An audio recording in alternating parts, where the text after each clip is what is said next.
যখন মাইয়েতকে কবরে শোয়ানো হয় তখন সে তাকে দাফন করে যাওয়া ব্যক্তিদের হাঁটার খসখস আওয়াজ শুনতে পায়।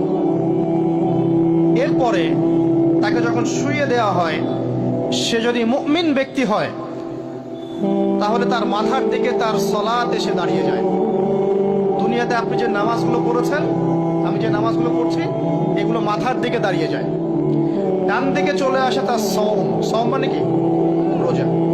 বাম দিকে চলে আসে যাকাত। তারপরে পায়ের দিকে চলে আসবে তার আত্মীয়তার সম্পর্ক রক্ষার ইবাদত, তার এই যে অন্যান্য দান সদকা, তার নফল আমল, তার তাসবিহ তাহলিল, তার কোরআন তেলাওয়াত ইত্যাদি পায়ের দিকে চলে আসবে। এখানে একটা হাদিস এসেছে, সূরাতুল মুলক যে ব্যক্তি রাতের বেলা তেলাওয়াত করবে, কোন সূরা ভাই? তাবারাকাল্লাযী বিয়াদিহিল মুলক ওয়া হুয়া আলা কুল্লি শাইইন কাদির।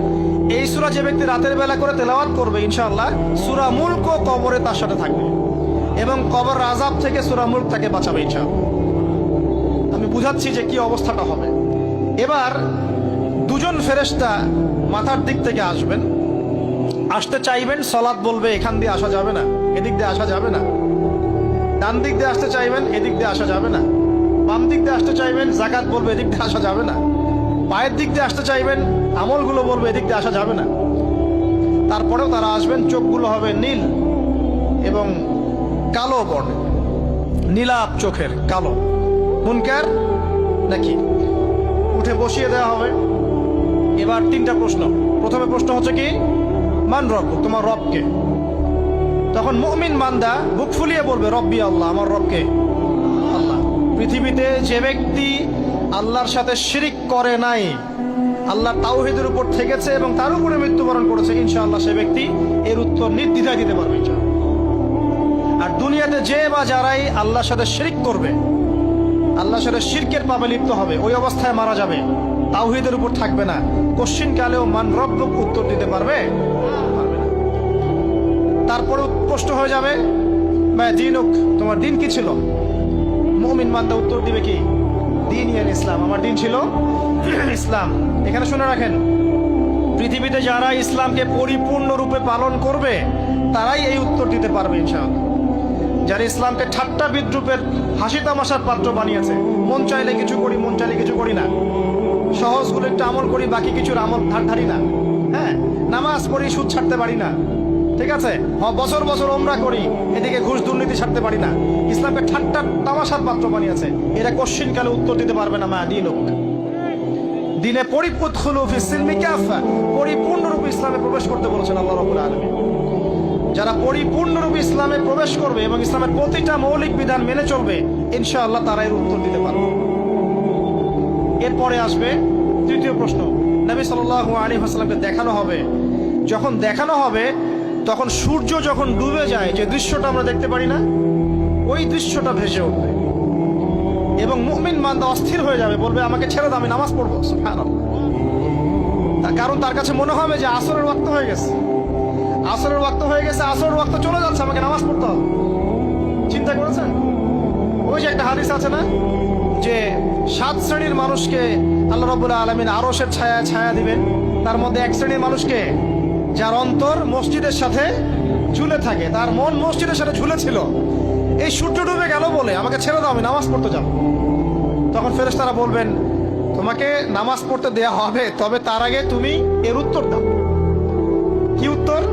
এই ব্যক্তির দিকে তাকাও। তখন নবী সাল্লাল্লাহু আলাইহি ওয়াসাল্লামকে দেখানো হবে, সাল্লাল্লাহু আলাইহি ওয়াসাল্লাম দরুদ পড়বেন। বলা হবে যে এই ব্যক্তির সম্পর্কে তোমার কি ধারণা? মান হাযা রাজুলু বুইসা ফীকুম, এই ব্যক্তি কে, যাকে তোমাদের কাছে পাঠানো হয়েছিল? মুমিন ব্যক্তি নির্দ্বিধায় বলে দিবে যে তিনি হচ্ছেন আমার নবী মুহাম্মদুর রাসূলুল্লাহ সাল্লাল্লাহু আলাইহি ওয়াসাল্লাম। দেখুন, পৃথিবীতে যে বা যারাই নবী সাল্লাল্লাহু আলাইহি ওয়াসাল্লামের সুন্নতের উপর আমল করবে, ইনশাআল্লাহ সে তার উত্তর দিতে পারবে। দুনিয়াতে যারা নবীর সুন্নতের 5 পয়সা পরোয়া করছে না, তার আদর্শের 5 পয়সা দাম দিচ্ছে না, তারা কশ্চিন কালে উত্তর দিতে পারবে না। নাম হতে পারে আব্দুর রহমান, আব্দুর রহিম, নবীর সুন্নতের ধার ধারে না, তারা উত্তর দিতে পারবে না। নবীর সুন্নতের গুরুত্ব কত গভীর, এটা আমাদেরকে এখান থেকে বুঝতে হবে। তাই প্রিয় যুবক ভাইরা, মুসলিম ভাইরা, আমাদের জীবনটাকে নবীর আদর্শ এবং সুন্নতে ঢেলে সাজাতে হবে। সকাল থেকে সন্ধ্যা পর্যন্ত প্রতিটা কাজ করবো কার তরিকায়? রাসূলের তরিকা। নামাজ পড়বো তার তরিকায়, রোজা, সিয়াম, হজ, জাকাত, আমল, মুআমালাত, আখলাক সব কার তরিকায়? নবী সাল্লাল্লাহু আলাইহি ওয়াসাল্লামের তরিকা অনুযায়ী ইনশাআল্লাহ। আল্লাহ পাক তৌফিক এনায়েত করুন, আমিন। এবার ফেরেশতা দুজন জিজ্ঞাসা করবেন অবাক হয়ে, যে তুমি কিভাবে এটা জানলে? তুমি কিভাবে এই তিনটা প্রশ্নের উত্তর দিতে পারলে? কারণ বেশিরভাগ মানুষ তো উত্তর দিতে পারবে না, বেশিরভাগ মানুষই এই উত্তর দিতে পারবে না। কারণ কিয়ামতের মাঠে 1999 জন মানুষ জাহান্নামে যাবে। তো এটা কঠিন পরীক্ষা। আল্লাহ রাসূল সাল্লাল্লাহু আলাইহি ওয়াসাল্লাম বলেছেন যে নিশ্চয়ই তোমাদেরকে এখানে পরীক্ষায় ফেলা হবে, আর তোমরা যদি এই পরীক্ষা জেনে তোমাদের মৃতদেরকে দাফন করা থেকে বিরত না থাকতে, তাহলে আমি তোমাদেরকে শুনিয়ে দিতাম কবরে কেমন পরীক্ষা হয়। মানে যদি আমরা শুনতে পারতাম যে কবরে কেমন পরীক্ষা হয়, আমরা ভয়ে আমাদের মৃতদেরকে দাফন পর্যন্ত করতাম না। এটা নবীজি বলছেন সাল্লাল্লাহু আলাইহি ওয়াসাল্লাম। তাকে জিজ্ঞাসা করা হবে যে তুমি কিভাবে জানলে এটা? বেশিরভাগ মানুষ তো পারে না উত্তর দিতে।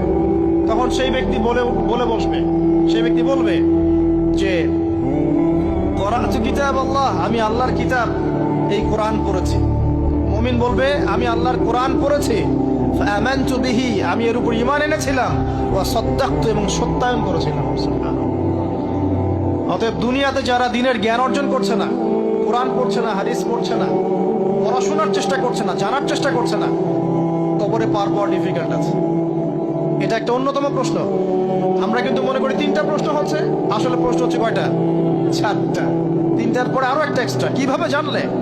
তখন উত্তর দিচ্ছে আমি আল্লাহর কিতাব পড়েছি, ঈমান এনেছি,